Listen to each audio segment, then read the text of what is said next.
Hello, and a very warm welcome to this first video, which is why we feel this way. Now, my name is Bernard Genge, author of 10 Actions to Transform Your Life, and also creator of the Vision 100 Personal Resilience series, and also a trauma expert, a psychological trauma that is. Now, on this short video today, we're going to aim to answer the question, is the elephant in the room for the way that we feel and also unexplained physical and psychological illness, emotional trauma? So we will hopefully be able to answer that question. Now, I personally believe in the future, when our healthcare system shifts to more based around prevention and getting to the root cause of chronic illness and away from just treating symptoms, we will realize that chronic inflammation in our bodies caused by leaky gut, a toxic overload, and a Dr. Mark Hyman once said that if human beings were in the food chain, they would be unsafe to eat because of the amount of toxins in our body.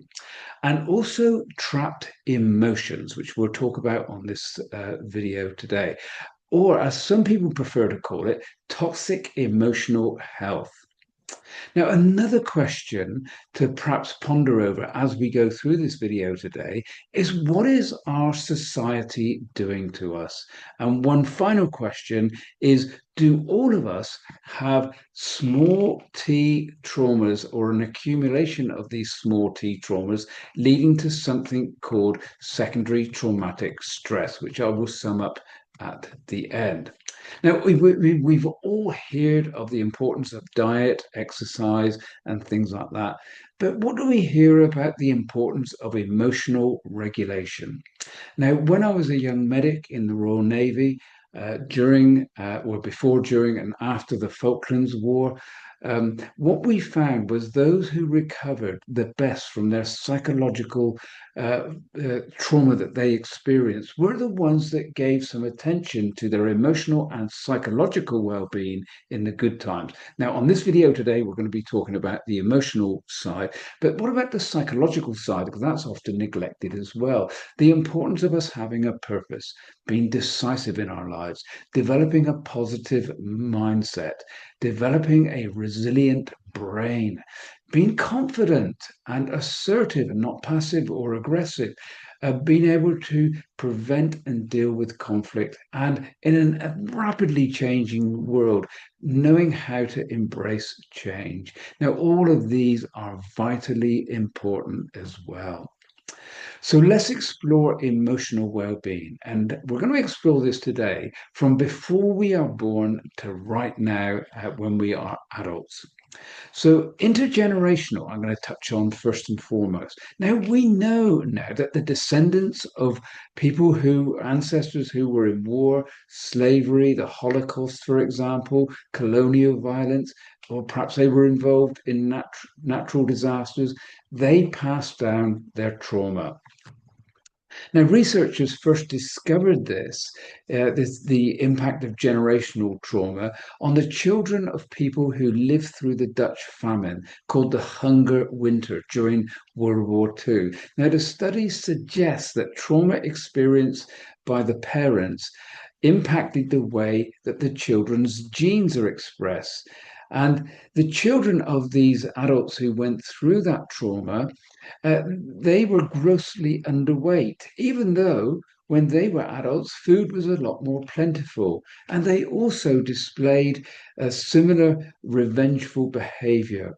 This is all related to something called epigenetics. Now, I'm not an expert of epigenetics, but if you want to understand epigenetics a little bit more, in my podcast series called Vision 100 with my name, Bernard Genge, it's on Spotify, episode 49 was an interview with Dr. Jean Carroll, and she is an expert on this topic. So please go there if you want to have a look at that. So, firstly, intergenerational trauma, trauma passed down from our descendants, it's real. Now, what about birth or when our mums are pregnant? Now, of course, when mothers are pregnant, we hear about the importance of not smoking, but what about thoughts? Are they ever given advice on the impact of their thoughts? Now, neuroscientist Robert Sapolsky, he said, as soon as you are a fetus, you are subject to whatever information is coming through the mother's circulation, hormone levels, and nutrients. We receive the happiness, the anxieties, and the challenges of our parents.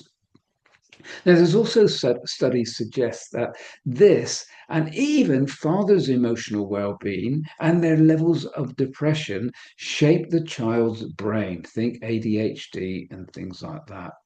Now, indigenous cultures still alive around the world today, they actually keep stressed people away from pregnant mothers because they know that they just intuitively know that the impact that that will have on them. Really interesting. I, again, believe that we can learn a lot from indigenous cultures and the way they go about things.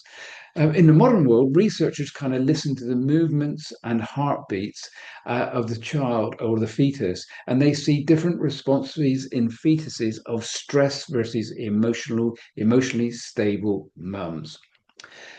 Then we're born, and in childhood, you may have heard of adverse childhood experiences, ACEs, but I think many of us are not aware of the statistics behind this. 65% of children, and that's increasing all the time, now experience one adverse childhood experience, and 16% two or more. 70% of teens suffer from anxiety, and 40% of primary school children have headaches as a first sign of stress. I find these figures startling. And it's changed so much in just the time that I've been alive. I was asked a few years by a friend who's a school teacher to come and talk to primary school children about their levels of stress, which I agreed to do, of course. But I thought about it when I got home. And when I was primary school child age, if somebody had said to me, Bernard, are you stressed? I said, what are you talking about? Back then, I didn't even know what stress is. Now, Dr. Gabor Mate, fascinating gentleman, he wrote a couple of books one called The Myth of Normal and the other one called Scattered Minds. He was born in Budapest in Hungary at the time of the Second World War. And as a small baby, he didn't realize what was going on around him, but there was a certain day where he would not stop crying. And his mum phoned a local general practitioner and said, could you come and see Gabor, please, because he will not stop crying. And the GP said, I'd love to, but I can't because all the Jewish mothers are phoning me because their babies will not stop crying. Now, the babies were not aware of the immensely stressful and traumatic experience going on, but they were picking up on the stress of their mums, their dads, and also other people in the local vicinity. Now, as adults, we hold it in. And what happens is it tends to build up. And we're very rarely, if ever, taught how to express our emotions in an acceptable way. Now, a gentleman called Bassel van der Kolk, he wrote a book, which hopefully you can just see here. And it's called The Body Keeps the Score. And it's an in-depth look at how our bodies accumulate these little T traumas, these small T traumas in our life. And then it results in physical or emotional illness later on in life. Now, Dr. Steve Cole, he did some research, and his summary of that was the activation of the stress response initiates tumor growth and its spread. And related to that, Dr. Simonton was an oncologist and radiologist by profession, and he was a champion of the mind-body connection for fighting cancer. That was his speciality, of course. And he worked with thousands of cancer patients from the 1970s through to his death in 2009. Now, early on in his career, he became curious as to why some patients would recover their health and others would die, when the diagnosis was the same for both. And he began noticing that emotional and mental states played a key role in both the susceptibility to disease, and including cancer, and in the recovery from the disease. Now, Simonton and other researchers have found there are common characteristics that many cancer patients have in common. They include the presence of some form of major loss. And it's not necessarily the death of a loved one. It can be a divorce, it can be a job loss, etc. But something like this, roughly 16 to 18 months prior to receiving the diagnosis. A hard time forgiving themselves or others. Forgiveness is a very difficult one because it's one of the most powerful positive emotions, but one of the most difficult to practice. To truly forgive somebody who's hurt us is very, very difficult. Thirdly, poor self-image. Even though they're often considered unusually wonderful people by others, so they have a kind of real challenge or inability to maintain healthy long-term relationships. Fourthly, a sense of a hopeless frustration surrounding a conflict for which there is no solution. And of course, in our world right now, there is an awful lot of conflicts happening and a lot of uncertainty in our world for which we feel there is no solution. Next, they had difficulty expressing negative feelings, so they bottled things up. And also a youth marked by feelings of isolation, neglect, and despair, with intense interpersonal relationships appearing really difficult and dangerous. Think adverse childhood experiences, which I just spoke about a few moments ago. Now, biologically, this older research into emotional states and their linked to cancer makes sense, and it's now being verified by more recent scientific studies. And I think it's important because if at least 50% of us nowadays will get a cancer diagnosis, and that is increasing all the time. Why is this? Well, is it because our emotional stress suppresses our immune system? I've personally seen it in friends who either got cancer, dementia, or Parkinson's after a stressful or series of stressful events. Coincidence? I don't know. Only we can guess as to the answer to that. But what about the impact in our modern world of marketing that's increased at a rapid rate, and particularly the marketing that goes to children? Now, I don't know if you know this, but social media executives limit their children's time with social media because they know the potential harm that it can do. Now, if we were in a car together and we were driving down the road and there was an accident, we would all look. But why? What encourages us to rubberneck and look at these things? Well, the way our brains are wired, we look because it could be horrible for the poor people involved in that. What our brains are saying to us, it's not actually happening to me. And our media kind of know this. This is why they've got dramatic headlines and lots of negativity, lots of violence, lots of things like that. We get drawn to it because it's not actually happening to us. But what is the long-term impact? The long-term impact is that it rewires our brain in the wrong way. Think of the opposite to neuroplasticity and neurogenesis, if you're aware of that. And it leads to chronic emotional and mental health problems. So, what does that mean? Well, we should be exposing ourselves to positivity.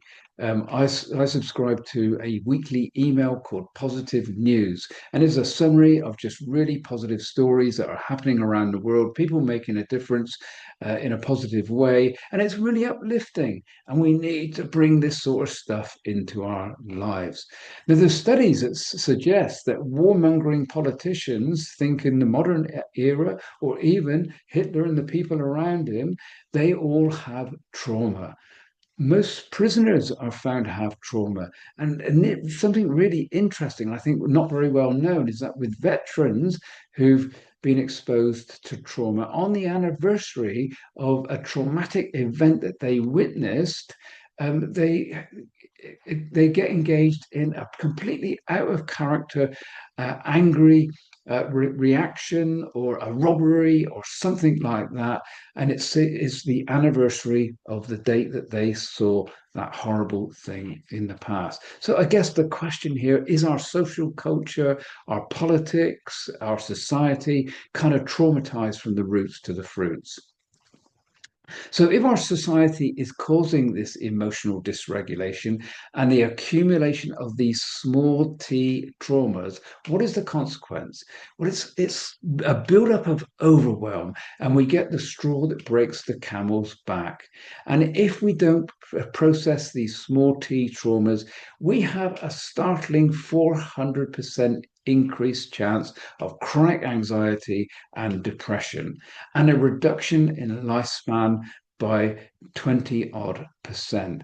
And we know that at least 90% of us have these accumulation of these small t traumas. And again, in our society, I think that's increasing all the time. But what is emotions? Well, think of the word emotion. It means energy in motion. And that's what we should be doing, is recognizing the emotions we experience and just allowing them to pass. And just one example, sadness. Sadness is a useful emotion from time to time. It allows us to give sympathy and empathy and things like that. But if we don't process that sadness, it can get lodged inside of us and result in depression. Nearly everybody who has depression has a period of sadness before. So we must learn to process these small t traumas, or it builds up into what we call secondary traumatic stress. And we also need to proactively bring positive emotions into our lives to balance the vast range of negative emotions that we are exposed to on a regular basis. So, what is a summary of today's video? Well, the summary of today's video is don't take it personally. It's what our society does to us. Secondly, is emotional dysregulation the root cause of many chronic conditions in our life, both physical and mental stroke psychological? Another example is Dr. Brad Nelson. He said that with every cancer patient that he's ever worked with, they had suppressed or repressed emotions underneath the cancer. And when he was able to remove them, and I'll be showing you later in the program how we can remove suppressed and repressed emotions, their recovery improved. Now, if we were going to an accident and emergency department with a broken leg, the doctors, nurses, medical staff take it seriously because it's visible. They can see it. But what about if we turn up with emotional dysregulation? Is that taken as seriously? I'll leave you to answer that. I personally think it's not. And one of the reasons is that only 8% of healthcare spend in the UK is on emotional health. Again, why? I'll leave you to answer that as well. But I think the big question for all of us in our society to answer is, do I have suppressed or repressed emotions? Because they shorten our life. And on the next video, which is titled, Is This You?, we will explore the patterns and signs to look out for.